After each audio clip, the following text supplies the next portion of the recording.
We welcome you from the Beckley Studio in Franklin Hall for the Women's Little 500 Preview Show. The preparations for the 31st edition of the women's race are in their final turn, and we have everything you need to know right here. I'm David Sugarman, play-by-play man for the race. And I'm Courtney Robb, field reporter. Courtney, it's a stacked field once again. Kappa Alpha Theta looking to defend their title and build on their Little 5 best 7 first-place finishes, but they've got their work cut out for them. This is a deep and talented field. Without a doubt, David, plenty of teams with the ability to give Theta a run for their money. You see a lot of the usual suspects, DG, AKO, and AOPI, but there are some non-Greek teams to keep an eye out for too. Melanzana, Teeter, both serious contenders to climb to the top of the podium this year. You mentioned Melanzana. They may have not qualified as well as they wanted to, but they finished 6th in last year in the race, and now they're eyeing a spot on the podium, which begs the question, what is a Melanzana? One step ahead of you there. We sat down with Melanzana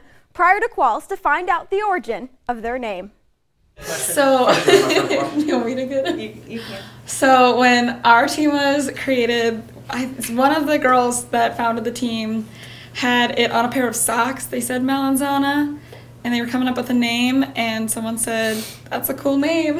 It's Euro. Yeah, it's Euro. Is it a sock company or a clothing company?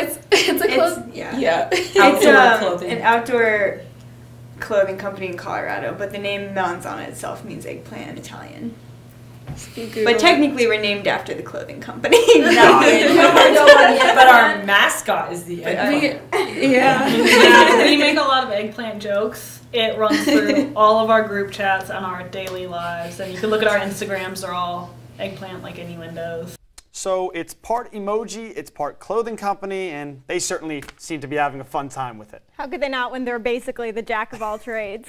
Spring Series did not disappoint this year. Melanzana taking team pursuit, but naturally it was Theta who won Spring Series overall, and because of that, there will be a bit of a twist on race day. That's right, David. Normally the Spring Series winner wears white, but because Theta is actually the defending champs, they're going to be sporting yellow. And we're not going to see a white jersey this year at the track. As we take a look at the qual standings, props to them for making it through this unconventional weather. Theta qualified second in what had to be some of the worst quals conditions we have ever seen. Definitely not ideal weather. We had snow, we had ice, freezing rain. I don't know if there was good weather at the track that day. No, we essentially had everything under the sun but sun. And a team that braved that weather and took third place in quals is with us in studio today. Let's go ahead and welcome in Alpha Gamma Delta. With us in studio today, we have Aaron Adair and Alyssa Todd from Alpha Gamma Delta. Guys, thanks so much for coming in with us today. Yeah, thanks for having us. Thank you for having us. So we just showed those brutal quals conditions. You guys can't show up. What is your initial reaction when you see that less than ideal weather? Sad, cold. Very cold. Very cold. Snowy. Yeah. So we had a really early qual time before 9 a.m. So the track was still like pretty decent for us, but it was definitely like very sad riding to the track in the rain and we were able to get there early enough too where we could like steal the bathroom so we could warm up like indoors instead of being out in the freezing cold before our attempt. And when you left the bathroom, got onto the track, how much did that affect your strategy? Obviously not particularly ideal weather, not the weather hopefully we won't see on race day. Yeah, I mean, I know, so we left the bathroom and our coach just like threw like mountains of clothing at us. He was like, put all of this on, like stay warm, keep yourself ready to ride. So our muscles were still pretty warm, we were fine, and then we were just like cautious on the track because being of more safe on the exchanges, a little bit slower. So, which I think you can see the times reflected throughout the field. Sure. Now you guys spent winter break in Florida, which has a lot different weather than what you experienced in Indiana in March. Do you think that trip prepared you guys for what's to come in the next few weeks? Yeah, I think so. Yeah, I mean, it wasn't the warmest when we were there, but it was good to train like in the winter months outside because we had been inside for so long. And I think it really like bonded us as a team. I mean, we all stayed in like basically a room together and there were like 8 of us. So we got real close real fast and just like spent a lot of hours together on the road. So that was really good bonding for our team and like got us ready to kind of put in the work and deal with the stress that comes in the spring semester. And then you guys rode 400 miles. Comparatively, not much more than what you're riding on actual race day. How was that doing that in a week? It was a lot of time. Yeah. A lot of time on a bike. We all did our very first century together, which was a struggle. And I mean, it was great. Like, we learned a lot from it and like became much stronger cyclists, I think, that week. But it helps with recovery. I know that's why we do such long rides in the fall and throughout the beginning of the spring, so that in the race, when you come out of the race and you have to go back in, you have the ability to do that. But then you guys celebrated at Disney World. Yes, we Went on did. a lot of rides. It's not the worst way to end out a trip. Oh, no. Yeah, we had like a rest day in the middle, and so we decided we were so close to Disney, so we all decided to get tickets to Disney, and it was a lot of fun. It was really fun. It was a good way to like relieve all of our biking. We were biking so much, so just to have like that day and just relax. And I mean, it was still a workout walking around the park. Favorite ride? Oh. I had never been, so I liked It was the like whole the So every ride is Space your favorite. Mountain Yeah, one. exactly. Isn't that the first one we went on?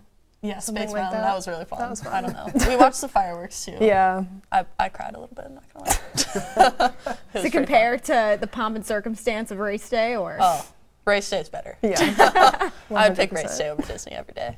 For the people on the outside looking in who may not understand you putting in all this work and commitment year-round for one day in April, what would you say to them, for the people who don't quite understand the work you put in for an hour and a half?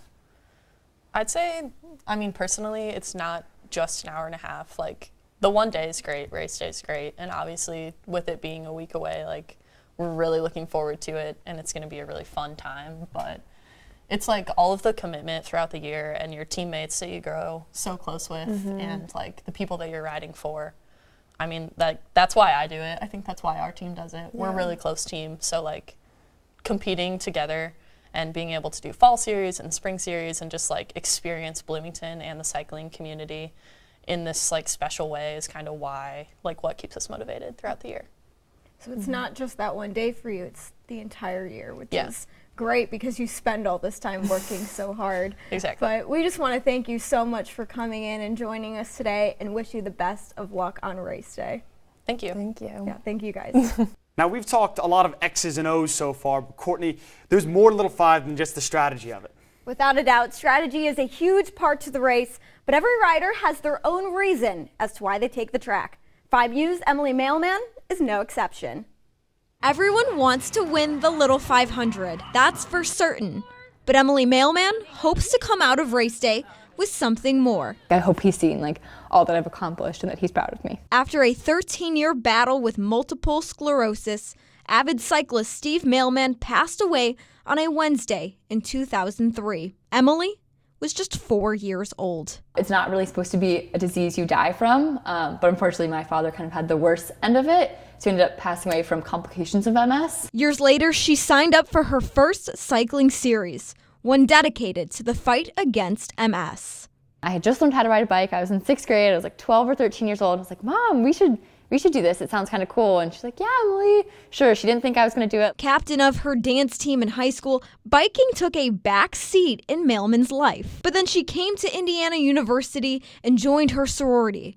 That's when she found the Phi Mu bike team. They came to one of our meetings and kind of talked about bike team, and me and one of my friends sounded interesting. So we were like, yeah, let's do it. Kind of like didn't know what I was getting myself into, ended up really liking it. Although she didn't race her freshman year, as she continued training that following summer, she also signed up for another Bike MS ride. So it's kind of just like a hodgepodge of people. No one was super close. We got up at like 4 a.m., drove up there at 5. We were like the only people that knew each other. Everyone else was on different teams. But then going through the ride, me and my coach stayed together for the majority of it, and he was kind of just talking about how like this was my day. Now as race day approaches, Mailman uses the memory of her dad to push her towards the finish line. So I want to prove myself to my father and show him that like all this work I put in is for something and kind of make him proud.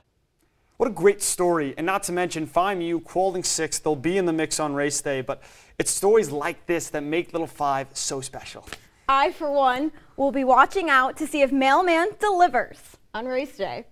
On the heels of that strong joke, this will be Emily's first year officially riding in the race, and look, everyone starts off as a rookie. And for those independent teams who are just getting their start and have limited resources, they still find ways to stay competitive, especially during those cold winter months. Reporter Morgan Gard has the story. When winter comes, riders have a hard time practicing outside. However, they have another option at the SRSC by participating in the Little 500 cycling session. There's a need for indoor workout options when we're in the winter months and dealing with the shorter days and the colder weather. So we wanted to offer a session to Little Fivers. The Little 500 cycling session has been around for 12 years, and Ronnie Cox has been there from the start. The session starts in October and lasts till March, giving teams the ability to practice during the colder months. That we really focus on high cadence riding, which is critical for Little Five since the bikes only have one gear, and we focus a lot on that through the class. High cadence riding is great for Little 500 riders since it keeps fatigue at bay and trains the rider's neuromuscular system. The team tries to come here once a week on Tuesdays. We found it really good for rookies, like just getting into it, but like it's also a really nice way to break up winter activities, or else we're just inside doing rollers all day. Not all teams have bike rooms, rollers, or can go on biking trips during the winter. This is a great way for riders to get some similar riding practice. Yeah, if you don't have a place to ride indoors, if you don't have bikes, this is a place to get a good workout and to learn workouts that you can recreate on your own. You constantly get feedback back at the very end, saying that it's helped people improve, and whether they end up doing better than they thought, or they just were able to get out there doing something that they didn't know that they could. We've definitely seen improvements, which is awesome. Those classes are open to everybody, Courtney. So maybe you and I sometime we could. Stop you right there. I think there's a reason that we're broadcasting and not riding in the race. If memory serves correctly, you don't know how to ride a bike. I choose not to. Now, we showed you that image from Qualls earlier, and we can only hope for better weather conditions on race day.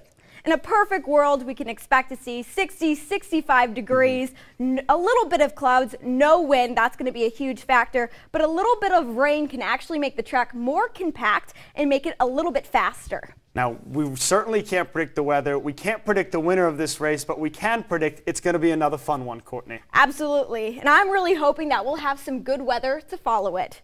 That's going to be our show. Make sure to tune in to the IUSF Facebook Live page on race day for the two of us and Little 500 Hall of Famer, former teeter rider Caitlin Van Kooten. I'm Courtney Robb. I'm David Sugarman. We'll see you at the track.